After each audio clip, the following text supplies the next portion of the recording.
listening to Give God 90, where we're not afraid of the tough biblical questions, because we will dig through the language, the culture, and the history to find the truth revealed in the words of our Creator.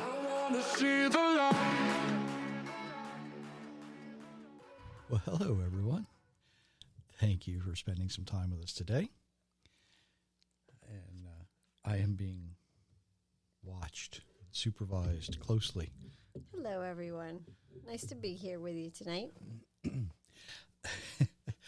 Not sure what the weather's like where you were, but it's rained here all day today. We needed some, not quite as heavy as we got at times, but you got to take what you get. We don't have a choice when it comes to rain. Okay.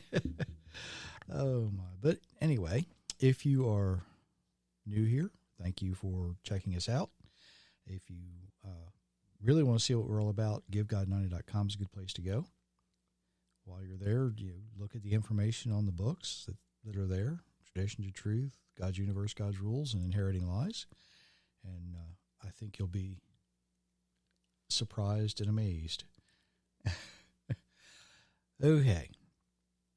I apparently struck a nerve with some folks when I said what I said the other day. Basically what I said was, if you want to be healthy, you need to watch what you eat. And if you want to be holy, you need to watch what you do.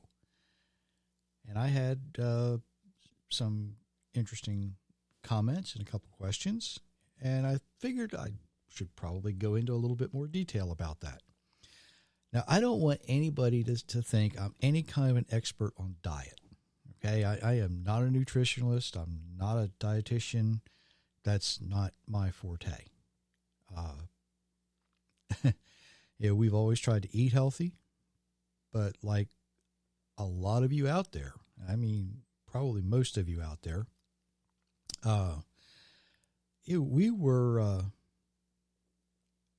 exposed to a lot of propaganda. We read things, and it's amazing how much stuff there is out there about either what to eat, what not to eat too much of, what to eat more of. Most of it, I'm going to say this, most of it's advertising. It just is. It's something we learned while we were working on a cattle ranch in Colorado. We went through the beef quality assurance lecture and took the exam. And yes, we are beef quality assured certified. We learned that the food pyramid produced by the FDA is exactly, it tells you to eat to make you fat. It's the same thing that livestock producers use to fatten livestock for slaughter. Yes. Boy, were we surprised at that one. It's upside down. Now, they have modified it slightly since that time. That was a few years ago. But it's still lacking. It's still not what it should be.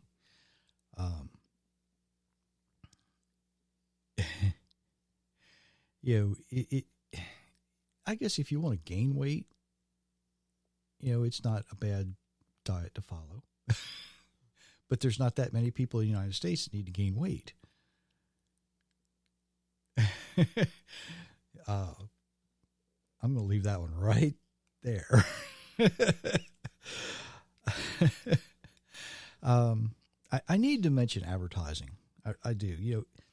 Everybody is bombarded with advertising, and you might not realize this, but even when you see something contained in a news article or reported as news, a lot of times it's advertising.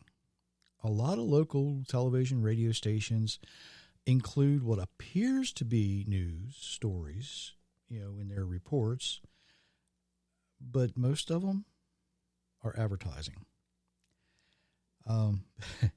There was actually a story on the news this morning about borrowing money to improve your financial stability.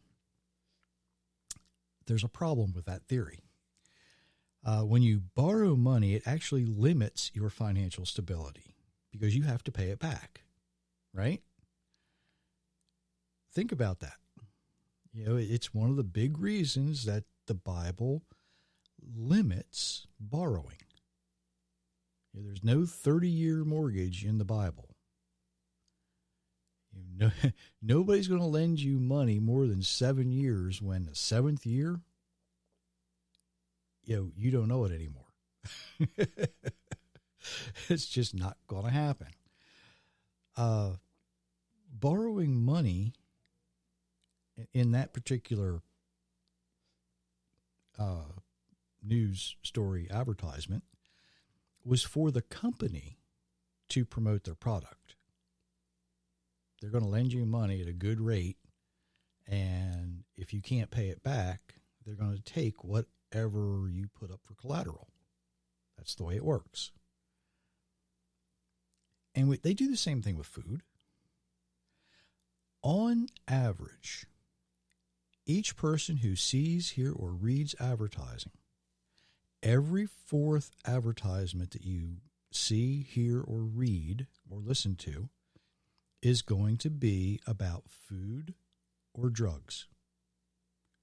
And when I say food, I'm actually including beverages as well.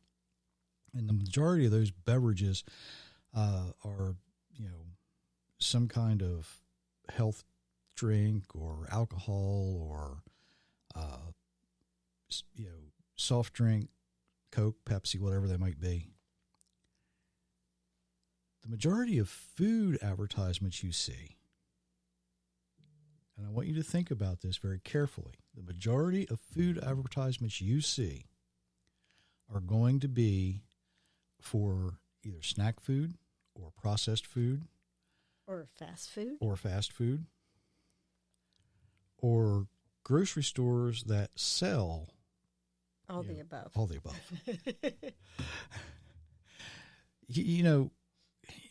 In the United States, you can go to the grocery store and buy Chick-fil-A sauce. Think about that. Your fast food made it to the grocery store. Fast food made it to the grocery store. We very, very rarely see advertisements for something that we eat that is not altered in some way. Every so often, some local venues advertise farmers markets or other various products when they're in season, fresh vegetables, fresh fruits, that kind of thing. But the majority of food advertising is for food that is less than healthy.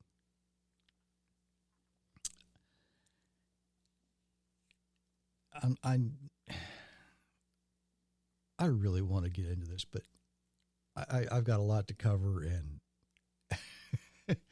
it's just not going to happen tonight.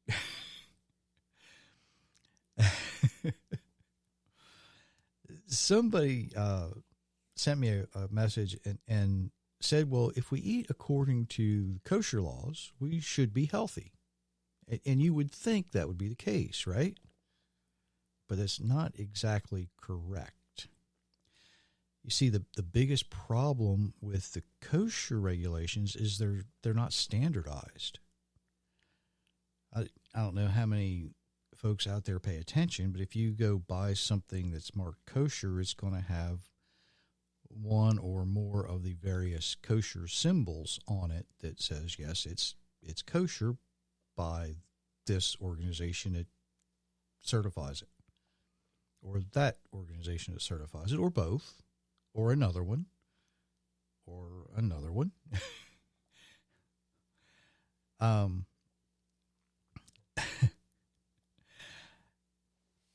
I'm going to tell this story. I think I've told this before. I was sitting with a group of rabbis a few years ago, and I asked for some clarity on one aspect of kosher. And I know they all agree that you can't mix meat and milk. That comes out of, it's mentioned in 3 different places. Don't boil a kid in its mother's milk. And they some Jewish sects take that to extreme. I asked if the same thing applied to nut milk, such as almond or cashew, or even soy milk. Well, there were 8 rabbis there, and there were many more than 8 opinions. Now, some argued that nut milk was okay because it didn't come from an animal, while others argued it's the intent. Okay? And another one would argue that, well, cheese made from the vegetable source was fine, but not the actual liquid. Yeah, that one threw me too. I just got a, what are you talking about? Look, yeah. So, you could have a cheeseburger, but you couldn't have a hamburger and a glass of milk. Almond milk. Right. That, it just didn't make sense to me either. Now, I hope that gives you a better understanding how the different standards are that determine if something's kosher or not. It all depends on which organization is certifying it, which rabbi is interpreting that certification. And the weird thing was only one of them mentioned what it might say in the Bible about it. That kind of threw me for a loop. And as I was going home, I knew I had to make a decision. And hopefully after tonight, you're going to have to make a decision too. How do we determine what is healthy and what is not? How do we determine what we should be fueling our bodies with, our physical bodies, and what should we avoid? And whenever we look at this conversation, guess where we're going to go? If you want to read that passage. The Lord spoke to Moses and Aaron. He said, "Tell the people of Israel this. These are the land animals you may eat. You may eat any animal that has split hooves, completely divided, and chews the cud. Some animals only chew the cud, or only have split hooves. Don't eat these animals. The camel chews the cud, but does not have a split hoof. It is unclean for you. The rock badger chews the cud, but does not have a split hoof. It is unclean for you. The rabbit chews its cud, but does not have a split hoof. It is unclean for you. Now the pig has a split hoof that is completely divided, but it does not chew the cud. It is unclean for you. You must not eat the meat from these animals. Don't touch their dead bodies. They are unclean for you. Some animals live in the sea or in a river. If the animal has fins and scales, you may eat it.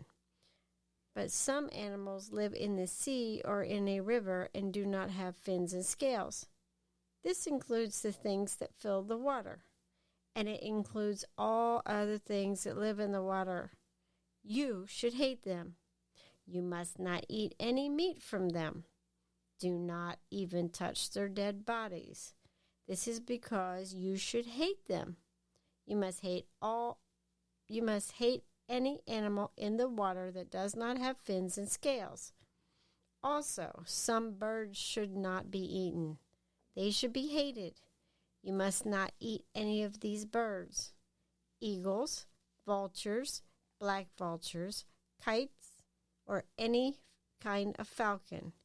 Don't eat any kind of raven, horned owls, screech owls, seagulls, or any kind of hawk. Don't eat little owls, cormorants, great owls, white owls, desert owls, or ospreys. Don't eat storks, any kind of heron, hoopoes, or bats.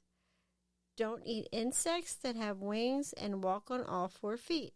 They are also to be hated. But you may eat certain insects that have wings and walk on 4 feet.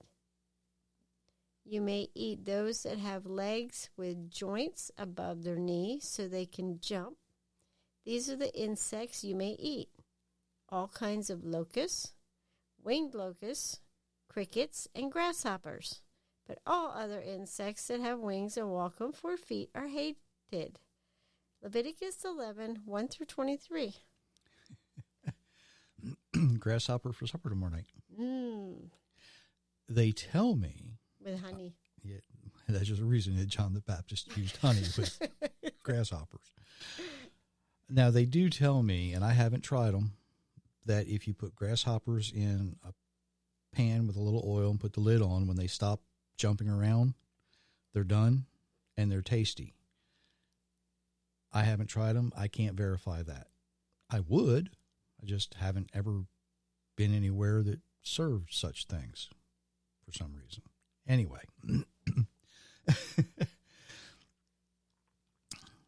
I'm going to put this out here. First up, straight out of the chute, so to speak. Here's a good old cowboy saying for you. Christians will argue that Jesus changed those old-fashioned dietary laws. Well, that would be impossible for a lot of reasons. But the most important reason he couldn't change them is that he could only speak what the Father gave him to speak, and the Creator does not change. In Acts chapter 10, Peter gets a vision, right? He refused to eat the unclean food for a very good reason. He was there during the event in Mark chapter 7 and Matthew chapter 15. Peter knew that Yeshua, Jesus, didn't change anything concerning what to eat. What he did was he's chastising the Pharisees for attempting to change the law. Is that simple, plain enough? Okay. We don't get to change the word of our Creator. Not even Yeshua, not even Jesus had the authority to change what the Father said. It's that simple. You see, the decision that Myra and I made was to eat biblically, not kosher, necessarily, but biblically. We don't eat pork. We don't eat shellfish. And as we learned more, we added to a lot of things that we chose not to eat. Things like high fructose corn syrup, white refined sugar, things that are hidden that are not healthy for you. This stuff is in just, why would you put high fructose corn syrup in bread other than to feed the yeast? It just doesn't make any sense to me. Or to support an agenda. Well, that could be too. We knew refined salt wasn't healthy, but salt is necessary in the diet. So we tried sea salt. That was okay, but we knew it didn't have everything. We went to the pink Himalayan salt because it has the minerals with it. You see, it's the minerals that help the salt do what it's supposed to in your body. Now we actually are moving to a salt that's actually mined in Utah, mostly because we live in the United States and choose to support an American company, but also because the mining process is better, and let's face it, the salt doesn't have to be shipped 7,000 miles away.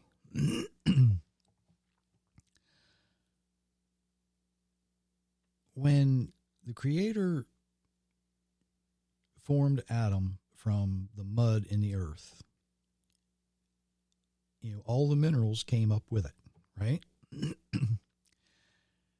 And we need those minerals to maintain our physical health.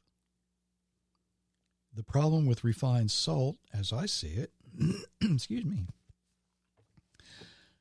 they remove all of the minerals, and what you have left is sodium chloride. Sodium chloride by itself needs the other minerals to go along with it. So what do these companies do with all of the minerals they take out? They put them in these cute little capsules and sell them back to you as dietary supplements. Think about that. They take the salt out of the ground. They take the minerals out of the salt that they take out of the ground. They sell you the salt. Doctor says, oh, you shouldn't be eating so much salt, but you really should probably have some calcium and some of this and some of that and some zinc and other stuff that should have been left in the salt. So then you go buy the supplements to make you feel better. It doesn't really make a whole lot of sense.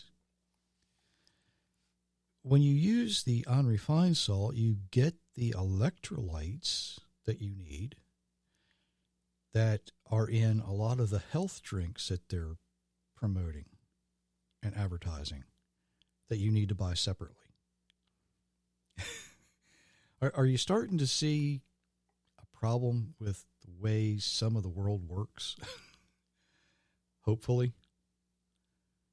And you can cure that problem if you're careful about what you buy and what you eat and what you drink. There's a whole lot more to eating healthy than watching a television advertisement. There's a lot more to being healthy than watching these drug advertisements.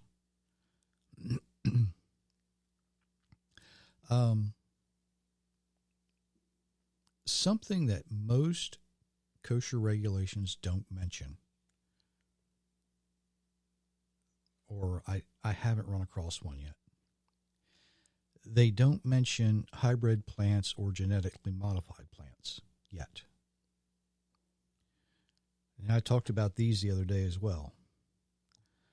So a lot of people are asking, well, are hybrid plants bad for you? Well, no, and yes. It depends on what you're crossing to get the result you want. You know, a hybrid plant is when you take basically two plants of the same thing and you crossbreed that particular genetic line to get a trait. You get the strongest trait from each parent, typically. I'll use corn for an example. You cross corn with corn, you still get corn, but you get typically the strongest genetic trait from each parent plant. Is that a good thing? No, sometimes not. Think about tomatoes or some of the other fruits and vegetables we buy today. You know, the results that they're looking for are not always for your health or for flavor. What they're looking for is produce that ships well and is shelf stable. You see, the store owners want their produce to look good when you go to the grocery store or when you go to the market. They don't want something that looks like it's been laying there for a week. They don't want something that looks like it was picked green in South America and shipped to you wherever you live. It kind of ripens on the way. And then when you get to the market, it still looks fresh. Produce is, by design, made or created to protect the seed that's inside. That seed is nourished by the meat that, or the flesh that surrounds the seed. That's what makes the seed grow. You know, we typically don't eat a lot of seeds, like tomato. Well, I guess you do eat tomato seeds. Well, you don't, but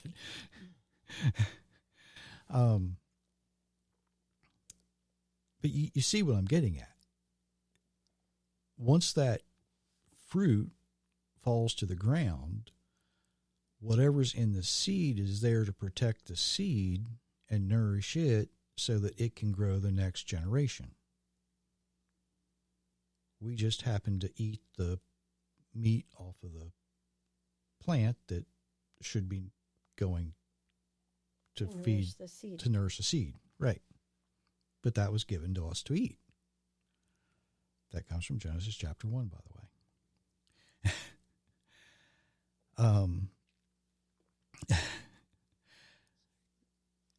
So depending on what kind of hybrid plant you're looking at, it may still have some of the health benefits that you're looking for. It just might not have the flavor that you would expect because it's not crossbred for flavor. It's crossbred to ship well and look good.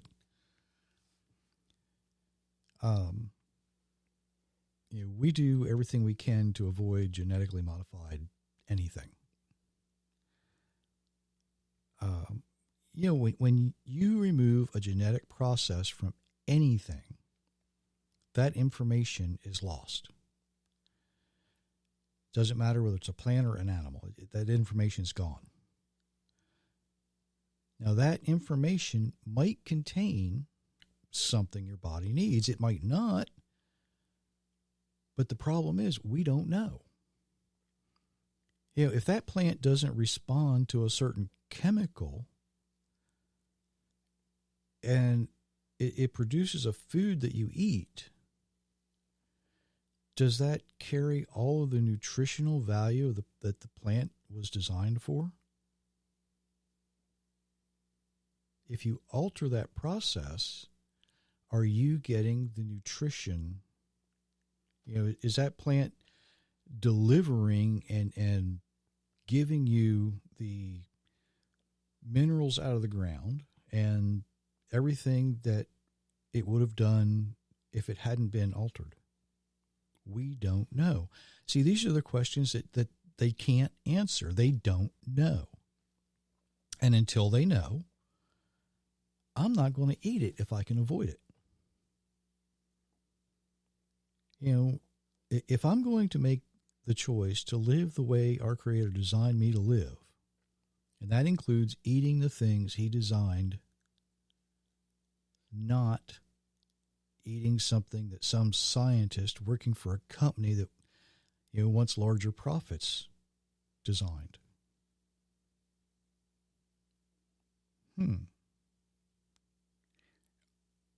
If I'm going to live the way my Creator designed me to live,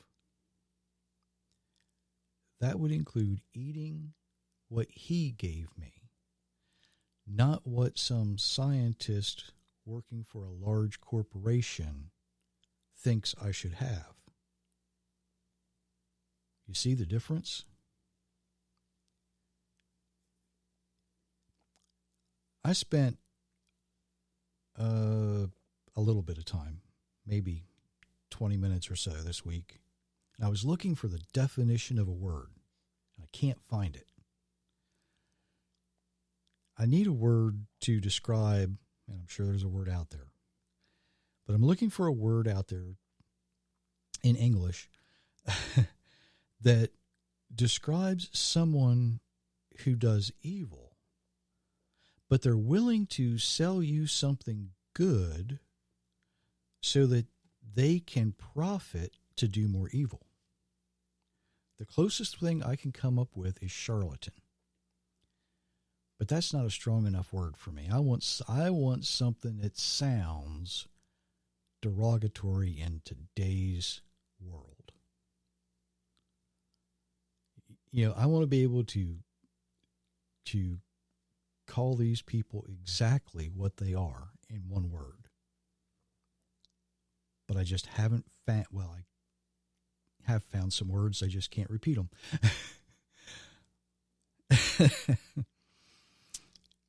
You should see the looks I'm getting now. There's got to be a word out there. There's got to be a word out there. It's just, charlatan's just not strong enough. And there's people that do this every day. Every day. It might not be with food, it might not be with medicine, but they have chosen to side with the enemy to destroy mankind. The problem is they're willing to sell you something slightly beneficial, right? So that they can support their plan to kill you later. Think about that. That's not conspiracy theory either, by the way. That's a fact. Just look around you. Look at the things you're buying. Look at the entertainment you're watching. They're willing to sell you something you enjoy, something you think is good, so that they can profit to do more evil.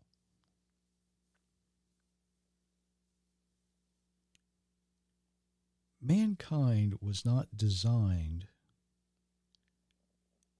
to kill each other off. Mankind was designed to use the skills that the Creator gives us to benefit each other, not to destroy each other. But that's kind of what we're doing. Sad, but true. 2 Peter chapter 2 has something interesting in it. Now there were also false prophets among the people, just as there will be false teachers among you. They will secretly introduce destructive heresies, even denying the master who bought them, bringing swift destruction to themselves. Many will follow in their depravity, and because of them the way of truth will be defamed. In their greed, these false teachers will exploit you with deceptive words. The long-standing verdict against them remains in force, and their destruction does not sleep. Now, contained in that, the long-standing verdict against them remains in force. If the Creator was going to change something, would he change what he tells you to eat? Or would he say, you know what, those guys just aren't so bad after all. They're okay. I can live with them. Which is it? Well, it's neither. Because everything he said remains in force. We're living in these days. Right now. If you have already made the choice to live the way we're designed to live, maybe it's time that you start thinking, you know, maybe I should eat biblically. I've said this before too. You're going to pay for good health one way or the other. You can either eat good food that the Creator designed you to eat, or you can keep eating junk and then buy the pills that are produced in some laboratory to help you not be so miserable. The choice is yours. Now, I will let you consider that until Monday, when we will see you again, or you will hear me again, as the case may be. So, until Monday. Everyone be blessed. Many, many blessings, everyone.